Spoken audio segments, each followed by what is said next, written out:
ከተቀበልሽ በኋላ እኔን ፈልገሽ መተሽ ነው። አይገርምም? እንደዚህ ናፍቅሻለሁ ብዬ አስቤ አላውቅም ነበር።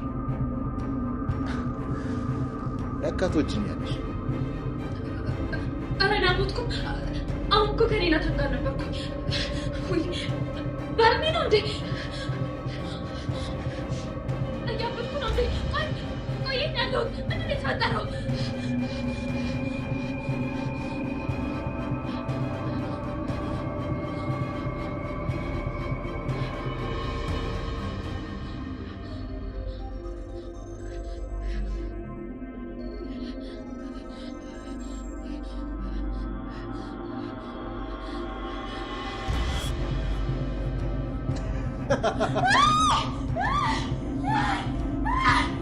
Achi? Zambay!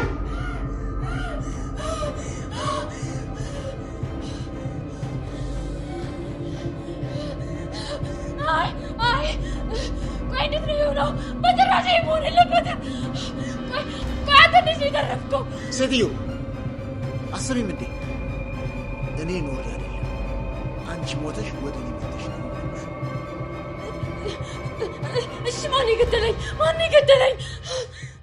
እኔ እንጃ፣ ግን ባልሽ ይመስለኛል። የኔ ናታን ይገደለኝ?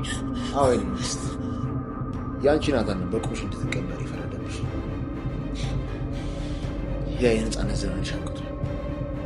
ያን ደግሞ የፈቀደው የራስሽ ባል።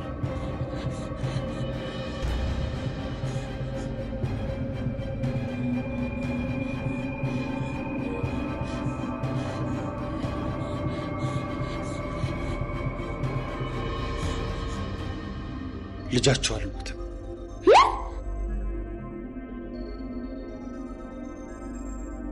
ይፈጠር ያለው ምንድነው እየሆነ ያለው?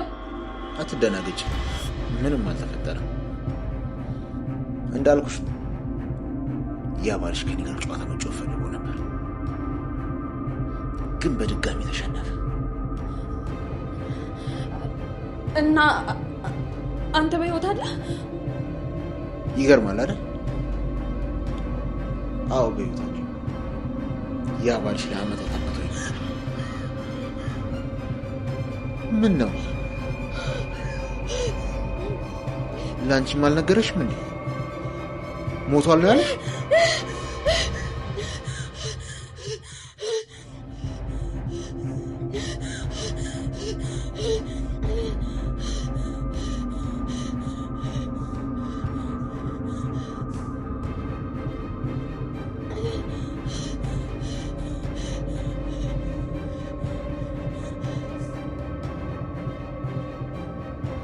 የኤፍራታ ልጅ እንዳልሞተ ስትሰሙ ምን ተሰማችሁ? እስቲ ደስታችሁን ላይክ በማድረግ ቪዲዮውን አሳዩኝ። የመጀመሪያው ነገር እሷ ባታቅም ግን ልጄ ሞቷል ብላ ብዙ ስቃዮችን አይታለች ኤፉ። እና ናታንም በራሱ በኩል ከድሮ ማንነቱ ሙሉ ለሙሉ ተቀይሯል። እሱም ልጁ በመሞቱ ምክንያት አሁን እያንዳንዳቸውን ሰዎች አግኝቶ መበቀል ይፈልጋል። እስካሁን ግን ምንም አይነት መረጃ እንኳን ማግኘት አልቻለም። ለዛም ነበሩ እኒህን ያደረጉ ሰዎች ምን ያህል ከባድ እንደሆኑ የሚያሳየው። ያፌት ደግሞ ከታሰረበት ወዲያው እንደወጣ ቀጥታ የሄደው ወደ ኤፍራታ ነበረ። ኤፍራታንም ሲያስፈራራትና ነገሩ እንዳልሞተና ምንም የሚያውቀው ነገር እንደሌለም ወዲያውኑ ታውቃለች። እሷ ከዚህ በፊት ልጇ እንደሞተ ግን ወዲያውኑ ያፌት ይሄ እጁ ሊኖርበት ይችላል ብላ ወይንም ደግሞ ከሱ ጋር የሚገናኙ ሰዎች ናቸው ይሄንን ያደረጉት ብላ ነው የምታስበው። ይሄም ቢሆን ለሷ አዲስ ነገር ሆኖባታል። ኤፉ ከያፌት ጋር ፊት ለፊት ቆማ ስታወራ ልጇ እንደሞተም ጭምር ምንም የሚያውቀው ነገር አልነበረም። ይሄንንም የሰማው ደግሞ ገና ከኤፉ ሊሆን ነው ማለት ነው። እሷ ቤት ባለችበት ናታን እና ሌላውም ደግሞ እሱ ሁሉም ብቻ ብዙ ሰዎች በነበሩበት ሆኖ ነበር እሷ ታግታ የተወሰደችው። ይሄን ሁሉ ናታን ካወቀ በኋላ ግን ደውሎ ሲጠየቅ እንዴት አንተ ቤት ውስጥ እንዳለ እሷን ልወስዳት እችላለሁ ብሎ ነገሩን እንዲያናድደው አድርጎታል። ናታን ግን እሱ ያፌት በመፈታቱና ያፌት ይሄንን ነገር እያደረገ መሆኑ ምንም እንኳን እንግዳ የሆነበት ነገር የለም። ነገር ግን እያንዳንዱ ነገር መቋጨት ይፈልጋል። በዛ ላይ ጺን ወደ ውጭ ሀገር ሄዳ እንድትታከም ስለሚፈልግ እዛ ሄዳ እንድትታከም የሚያደርጋት ደግሞ እዚህ ብቸኝነትና የራሷ የሆነ ዲፕሬሽን ውስጥ በገባችበት ሰዓት ላይ ልትታከም የምትችለው ወደ ውጭ ሀገር ሄዳ ብቻ ነው። ለዛም ነበር ወደ ውጭ እንድትሄድ በሚያደርጋት ሰዓት ላይ ኤፉም እዚህ ሆና ደግሞ ያው መያዣ እንዳትሆንበትና ብዙ ስቃይ እንዳይደርስባት አብራ እንድትሄድ ሰበብ ሊያደርግ ነበር ሐሳቡ። ናታን ይህንን ባሰበበት ሰዓት ላይ ግን ሁለቱ እስኪመለሱ ድረስ እኔ ያሉትን ነገሮች ሙሉ ለሙሉ አስተካክዬ እጠብቃታለሁ ነው እስካሁን ድረስ ያለው የሱ ቅዲ። አዲሱ ወደ ድራማው የተቀላቀሉትን ልጆች ታውቋታላችሁ መቼስ። እህቱና እሱ ደግሞ በዛ ላይ ኤፉን ለብቻው እየተከታተላት ያለው ነገሩ እንዲህ ነው። መጀመሪያውኑ የሚሰራው ትዝታ ከምትባል አንድ ውጪ ሀገር ካለች ሴት ወይንም አረመኔ የምትባል ሴት ናት። አሁን አዲሷን መጥፎ ሰዎች እንግዲህ ከዚህ በኋላ በቅርብ ቀስ እያላችሁ የምትከታተሏቸው የምታውቋቸው ይሆናል ማለት ነው። አብዛኞቻችሁ ቤዛ ወደ ድራማው ትቀላቀልልን፣ አዳዲሶቹ ሰዎች አያስፈልጉንም ብላችሁ ነበረ። ይህም ደግሞ እናንተ እንዳሰባችሁት ሳይሆን ነቤዛ መቀላቀል ባለበት ሰዓት ሊቀላቀሉ ይችላሉ። ትዝታ የምትባለው ልጅ ግን ምናልባት ከዚህ በፊት የምናውቃት ሴት ልትሆን ትችላለች። ልጇንም እንድትገደል ያደረገችው እሷ ናት ብሎ ራሱ ልጁ ለእህቱ ሲናገር ሰምታችኋል። ነገር ግን ይህንን በሚል ሰዓት ላይ አንተ እጅህ እንደሌለህበት ንገረኝ ብላ ስትጠይቀው እሱ ግን እጄማ ነበረበት፣ ነገር ግን ልጁ አልሞተም ብሎ መልሶ ይነግራታል ማለት ነው። ይሄ ለኤፉ ስትሰማው በጣም ትልቅ ተስፋ ነው የሚሰጣት ልጇ እንዳልሞተና አሁንም ቢሆን ደግሞ ያፌት ያኔ ልጅ እያለ ስትወደውና ለሱ ብላ ስትኖርለት የነበረው ልጇ በሕይወት እንዳለ ስትሰማ ምን ያህል እንደምትደሰት አስቡት። ስለዚህ ከዚህ በኋላ ብዙ አድማጮችና ብዙ ተመልካቾች የሐረግ ድራማ ተከታታዮች ሙሉ ለሙሉ ኤፉ ልጇ በሕይወት እንዳለ እስክትሰማ ድረስ የምትጓጉ ይሆናል ማለት ነው። ይህንም በምን መልኩ ድራማው ሊያሳየን እንደሚፈልግ እንግዲህ አስቡት። ወደፊት ብዙ ነገሮች ሊያጓጓችሁ ይችላል። ነገር ግን ይሄ ልጅ በጣም ደስ የሚለው ፓርቱ ይሄ ሆኖ በጣም ደግሞ የሚያሳዝነው ደግሞ ኤፍራታን ይወዳታል ማለት ነው። ነገር ግን ኤፍራታን ወዳታለሁ ሲል እህቱ እንኳን ስትመክረው እንደሰማችኋት ከሆነ ተው፣ እሷ ትዳር ይዛለች፣ እንዴት ነው አፈቅርሻለሁ ብለህ ልትቀርባት የምትችለው? ከዚህ በኋላ ወደ እሷ በቀረብክ ቁጥር እሷን ሕይወቷን ትዳሯን እየበጠበጥክ ትመጣለህ። ስለዚህ ይህን ነገር ብታቆም ይሻልሃል፣ እኔ ካንተ አልጠብቅም እያለች ብዙ ጊዜ ወቀሳ ስታደርስበት አይታችኋል። እሱ ግን እያለ ያለው ናታን ለሷ መከላከል አይችልም። ትዝታን ደግሞ እኔ ብቻ ነኝ የማውቃት፣ እሷ ተንኮሎቿን ሴራዎቿን እንዳለ ምን ማድረግ እንደምትችል ጭምር እኔ ብቻ ስለማውቅ እኔ ብቻ ነኝ ላድናት የምችለው። ስለዚህ በዚህኛው እንኳን ልሸነፍ አልችልም ብሎ ነገሩን ከሷ ጋር ግልጽ ያደርግላታል ማለት ነው። ናታን ምንም የማያውቀውን ነገር ከዚህ በኋላ ያፌት ብቻ አይደለም ጠላቱ፣ ብዙ ጠላቶች ይኖሩታል። ያው ኤፍራታን ለሶስት ወደዋት ቁጭ ይላሉ ማለት ነው። መልካሙ ዜና ደግሞ ያፌት ከናታን ጎን ሆኖ እነዚህ አዲስ የመጣውን ልጅም ሆነ ትዝታ የምትባለዋን አውሬዋን ሴት አንድ ላይ የሚከላከሏት ይሆናል። ናታን እንደ ድሮ አይደለም። ናታን በፊት የምታውቁት የዋህነት ባህሪ ያለበትና ብዙ ስቃይ የደረሰበት ሰው ነው። አሁን ግን ጨካኝ ሆኗል። የራሱን የውስጡን አውጥቶ መናገር አይፈልግም። በዛ ላይ ደግሞ ይሄ እየተናገረ ያለው ነገር ኤፍራታን ብዙ ነገር እንደዋሻት ኤፍራታ ከጊዜ በኋላ እያወቀችበት ነው። ኤፍራታን ብዙ ነገር የዋሻት የሱ የተቀየረበት ማንነቱ እንዳይታወቅና አሁን እየሰራ ያለው መጥፎ ነገሮችም ሊባሉ ይችላሉ፣ ጭካኔዎች፣ እነዚህ የተሞላባቸው ነገሮች አሉ። ልጁን ካጣ በኋላ ናታን ሙሉ ለሙሉ እንደዚህ ተቀይሯል። ስለዚህ ያፌት ካመለጠ በኋላ ሳይደነግጥ ምንም ያልመሰለው ለዛ ነበረ። ናታን ያለበት ድረስ መሄድ ይፈልጋል ያፌት ጋር። ነገር ግን ያፌት አንድ ትዕዛዝ ይሰጠዋል። ወዲያውኑ ይደውልና ለአሁኑ ሚስቴ ቤቱን ለቀው ውጣልኝ ነበር ያለው። ስለዚህ አሁን ላይ ናታን ያንን ቤት ይለቅለትና ወደ ነጽዮን ቤት ይመለሳል ማለት ነው። እንደ ድሮ ያፌት ኤፍራታ አንድ ላይ ቤት እዛ ቤት ሊያስገድድና እዛ ውስጥ ቁጭ ሊያደርጋት ይችላል። ኤፍራታ ግን እንዳየችው ማመን አላቃታትም ነበረ። ወዲያውኑ ስታወራ የነበረው ምናልባት እኔ ሞቼ ይሆናል እንጂ አንተማ ከሞትክ እኮ ቆየ፣ እንዴት በሕይወት ልትመለስ ትችላለህ? አመታቶችን አሳልፏል እንግዲህ ያፌት ደብዛው ከጠፋ ማለት ነው። ናታን ደግሞ ስለ ያፌት ምንም የነገራት ነገር አልነበረምና እሱ ሞቷል ብቻ ስላላት ያንን አምና ተቀብላለች። አመታቶች ስለተቆጠሩ ያን ማመኗ ለሷ ቀላል ነበርና ይህንን ግን ሲነግራት ያፌት ናታን ወይንም ባልሽ ይዞ ሲያሰቃየኝ የነበረው ለአመታት ነበረ፣ አሁን ግን ድንገት አምልጬበታለሁ። ስለዚህ ያንተ የሆኑትን ነገሮች እኮ እንዳለ አሸሽ አሊያም ደግሞ ወስድብሃለሁ ብዬ አስጠንቅቄው ነበረ። ልጁን ብቻ ነው ያሸሸው ይመስለኛል፣ አንቺን ግን ትቶች ነበረ። ለምን ልጁን የት ደብቆት ይሆን ብሎ ሲጠይቃት አሁንም ኤፍራታ የተረዳችው አንድ ነገር አለ።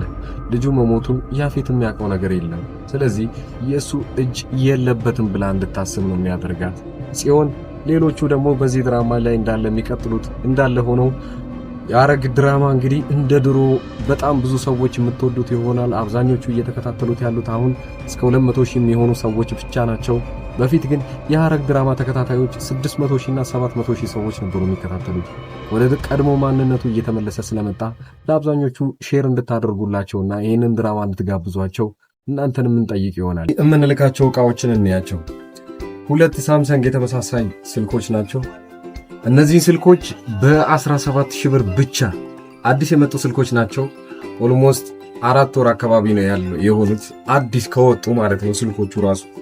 እና አንድ ሰው ብቻ ነው 2 ያዘዘኝ። ሌላው የሶላር ዕቃዎች ለምሳሌ ለዘመዶቻችሁ አገር ቤት ሊሆኑ ይችላሉ ያሉት እንደዚህ ሶላሮችን ያዘዙኝ ያሉ ዛሬ የምናደርሳቸው። ይህን ሶላር ትንሽ ነገር ልበላችሁ።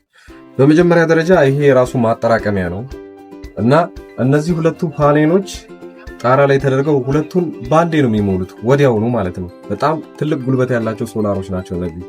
ከዚህ ላይ ቻርጀሮች ምናምን መጠቀም ይችላሉ ለስልካቸው ማለት ነው ራሱ ስለሚይዝ። እነዚህ 4 አምፖሎች ደግሞ ማንኛውም ቦታ በገመድ ይሰቀላል። ለምሳሌ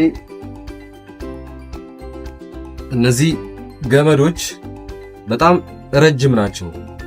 የራሳቸው ማብሪያ ማጥፊያ አላቸው እንደምታዩት እና አንዱን ጣራ ላይ አርጋችሁት መሬት ላይ ደግሞ ይሄንን ማብሪያ ማጥፋ ማስቀመጥ ይችላል። ልክ እንደ ዋነኛው ኤሌክትሪክ ዝርጋታ ነው እነዚህ የሚቀመጡት እና ፓወር ባንኩም አንድ ቦታ ነው የሚቀመጠው የራሱ። ሶላሩ ደግሞ ውጪ ነው የሚደረገው ጣሪያ ላይ። ከዚህም በኋላ ምንም እኛ መሰካካት ቻርጅ ማድረግ ምናምን አይጠበቅብንም። ራሱ ሶላሩ ፉል ያደርገዋል። እኛ ማታ ብቻ እነዚህን አምፖሎች መጠቀም ብቻ ነው።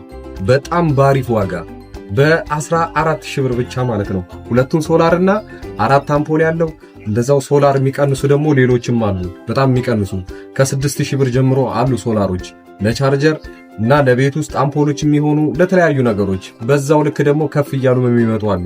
እስከ 40 ሺህ ብር የሚሸጡ ትላልቅ ለምሳሌ ቲቪዎችን ምናምን እንዲሰራ የሚፈልጉ ሶላሮች አሉ። እነዛ ከ30 ሺህ ብር ጀምሮ እስከ መጨረሻው እስከ 100 ምናምን የሚሸጡ ሶላሮች አሉ። እናንተ የፈለጋችሁትን ማዘዝ ትችላላችሁ። ስልኮችም እንደተባለው ብዙ ስልኮች የምታዘዘው ስልክ ላይ ነው እና አሁን ይሄ አንድ ሰው ቦታ ላይ የሚላክ ነው። ከዚህ በፊት ልጅቷ አዛ ያንን ከደረሰላት በኋላ ልክ ነው ብላ ለጓደኛዋ ደግሞ ከዛ በኋላ ያዘዘችው ስልክ ነው። በጣም አሪፍ ስልክ እና ይሄ ስልክ ከወጣ ቢያንስ 4 ወር ምናምን ቢሆነው ነው። እናንተም እንደዚሁ ማዘዝ ትችላላችሁ። ሌሎች ያዘዙ ልጆች ደግሞ ከዚህ በመቀጠል ማሳያችሁ ነው። እናንተ የምትፈልጉትን ዕቃ ብቻ በዋትስአፕ በቴሌግራም እና በኢሞ ለኔ መናገር ብቻ ነው የሚጠበቅባችሁ። ከዛ ዋጋውን ከተስማማንና ቦታውን ካወቅም በኋላ እናንተ ወዲያውኑ ዕቃው የሚደርስላችሁ ይሆናል። እዚህ አጠገቤ የምታዩቸውን ዕቃዎች እንዳለ እዚሁ አዲስ አበባ ውስጥ ሆኜ ወደ ተለያዩ ሰዎች በትዕዛዝ የማደርሳቸው ዕቃዎች ናቸው እና በእነዚህ ዕቃዎች ላይ ማንኛውንም ወይንም ዋጋ እናንተ ለቤተሰቦቻችሁ ወይንም ለማንኛውም ሰው ለማዘዝ ከፈለጋችሁ እኔን በቴሌግራም በዋትስአፕ እና በኢሞ ማውራት ትችላላችሁ። እንደምታዩቸው የተለያዩ ስልኮችና የዋይፋይ ዕቃዎች፣ ታብሌቶች ለልጅ የሚሆኑ እነዚህ የተለያዩ ቦታ አገር ሆናችሁ እናንተ እያዘዛችሁ እዚህ ለቤተሰቦቻችሁ መላክ ይችላል። ከኤሌክትሮኒክስ ዕቃዎች ውጪ ያሉትን ዕቃዎችንም እኔ ጋር ማግኘት ትችላላችሁ። እነሱም በእርግጥ ራሴ ባልሸጣቸውም ዋጋውን የተለያዩ ከሚሸጡ ሰዎች ጋር ወይም መርካቶ አጠገቤ ስለሆነ እዛ ያለውን ዋጋ እያጣራው ለእናንተ መላክ እችላለሁኝ ማለት ነው። ከዚህ በቀደም እንደሚታወቀው በትልቁ ቻናሌ ላይ እነዚህን ዕቃዎች ሳደርስ ለብዙ ሰዎች ሳደርስና ብዙ ሰዎችም ሲያዙኝ ነበሩ። አብዛኛው ጊዜ ሰው እያዘዘኝ የነበረው የተለያዩ ስልኮችን ነበረ። እነዛንም ስልኮች አዲስ አበባ ውስጥ በአንድ ቀን እያደረስኩኝ ነው። ከአዲስ አበባ ውጪ ለሚገኙ ሰዎች ግን 2 እና 3 ሰዎች አንድ ላይ ወደዛ አካባቢ አቅጣጫ ሲያዙ ወዲያውኑ አደርስ ነበረ። ይህም የ1 ሳምንት ጊዜ ብቻ ነው የሚወስደው። ይህ ስራ አብዛኛውን ጊዜ እናንተን የሚያስፈራችሁ ታማኝነት ምን ያህል ነው የሚለው ነገር ነው። ያንን ደግሞ ማረጋገጥላችሁ ከዚህ ቀደም የላኩላቸው ሰዎች አብዛኛው በኢሞ እየመጡ የነበሩትን ልጆች ማንኛቸውንም እነሱን ማናገር ትችላላችሁ። እንደዛውም ደግሞ አንዳንዶቹ ለእምነት ብለው አንዴ ትንሽ ዕቃ ያዙና ያንን እንዳደረስኩላቸው ሲያውቁ በዚህ መልኩ ሌላዎችንም ዕቃዎች ማዘዝ ይችላሉ። የአበሻ ቀሚስ እና የተለያዩ ልብሶችም አሁን ትምህርት ሊጀምር አካባቢ የነበረ ጊዜ ደግሞ ቦርሳና ደብተሮች ብዙ ሰው አዘውኛል። ከልብ አመሰግናለሁ። ሌላው በዚሁ አጋጣሚ እናንተም የምትፈልጉት ዕቃ ካለና እንዳደርስላችሁ መልእክት ሊሆን ይችላል። ማንኛውንም ዕቃ የቤት ዕቃ ሊሆን ይችላል፣ ልብሶች እና የተለያዩ ፈርኒቸር ዕቃዎችም እንደዚሁ እያደረስኩ እገኛለሁ። ዋጋ ብቻ ማወቅም ከፈለጋችሁ እኔን ማናገር ትችላላችሁ። ለማንኛውም እስኪ ዋይፋዎቹን ላከልኝና ልንባጣቸው ነው የምፈልገው ማለት ነው። ሰግናለሁ። በጣም አሪፍ ነው። እገዛለሁ፣ ግን አሁን ሳይሆን ወደፊት የልጄ ልደት እየደረሰ ስለሆነ እንደ ስጦታ ታደርስልኛለህ። እዛው አዲስ አበባ ወደ ለገሃር አካባቢ ናቸው እና እዛ ታደርስልኛለህ። ደውዬ እነግርሃለሁ ሁሉን። አሁን ገባኝ። እና ዋይፋው ስንት ብር ነው? እና የዋይፋው ዋጋው ስንት ብር ነው? ልትነግረኝ ትችላለህ? ይሄኛው ስንት ነው? እና ስንት ጂቢ ነው? እንዴት ነህ? ሁሉ ሰላም አለኝ። እኔ ደህና ነኝ። አንተ እንዴት ነህ? ቆይታ እንዴት ነበር? እኔ ጋር ሁሉ ሰላም። ኧረ ችግር የለም። ቀሪውን ያኔ በ30 ሁሉንም አስገባልሃለሁ። ያንተንም የእሷንም የሁሉንም ባንዴ አስገባዋለሁ። ችግር የለውም። ያኔ አንተ የምትሰጣት ከሆነ ትጀምረዋለች። ማይማር ይሄንን እስቲ አጣራ። ኮፍያዎች ስንት ናቸው? እስቲ ጠይቅ እስቲ እና አጣራሽ። ብዙ አይነት ነው ያለው፣ ግን ይሄንን ነው ያደረኩልክ። እስቲ እንትን ያልኩት የላኩልክ። እስቲ ለቦሌ ያምጣውና ከዛ አንተ ጋር ከሻንጣው ማለት ነው። ከዛ በኋላ አንድ ላይ ነው የምትሰጣ ከሞባይሉ ጋር ማለት ነው። ከይቅርታ ጋር ግን ከልብ ላስቸግርክ ነው። ዋትስአፕ ላይ ልኬልሃለሁ የሰውየውን ቁጥር ማለት ነው። እና የት ነው አለኝ ሉሉ ምንድነው እሱን እስቲ አንተ ከዛ እሱን ካመጣክ በኋላ ትደውልልካለች። ጀመሩት ከዚህ በፊት በነበሩት ቪዲዮዎች ላይ በለቀኩት ማስታወቂያ ነው። ያው ለሌሎቹ እና አዲስ አበባ ውስጥ ቅርብ ለሆኑ ሰዎች ወዲያውኑ በአንድ ቀን ውስጥ አድርሰንላቸዋል። እናም የተለያዩም ሰዎች አሁን ላይ ትክክለኛ እኔ እንደምሰራ ለማወቅ የመጡና እናም በቀጣይ ደሞዛቸው ወይንም በሌላ ጊዜ ዕቃ ሲፈልጉ ከኛ ማዘዝ እንደሚችሉ አረጋግጠው ሄደዋል።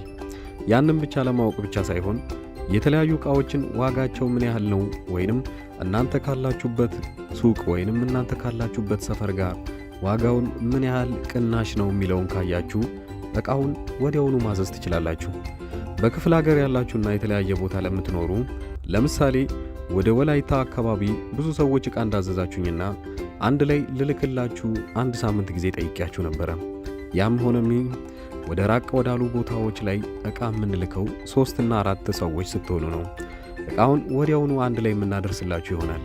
ለጊዜው ግን አዲስ አበባ ውስጥ ለሆናችሁ ዋና የሚባሉ ወደ ባህር ዳር፣ ወደ ጎንደርና ወደ ባህር ዳር ሌላው መስመር በሚገኙ ቦታዎች አንድ ላይ ዕቃዎችን እንልካለን። እናንተ ብቻ በተለመደው መልኩ ከኛ ምንም አይነት መረጃ ማግኘት ስለምትችሉ በዚህ ሁኔታ ላይ መጠየቅም ትችላላችሁ። በቴሌግራም በዋትስአፕ እና በኢሞ እዚህ ፊት ለፊት ላይ የምታዩት ቁጥር በዚህ እኔን ማናገር ትችላላችሁ። መልካም ጊዜ።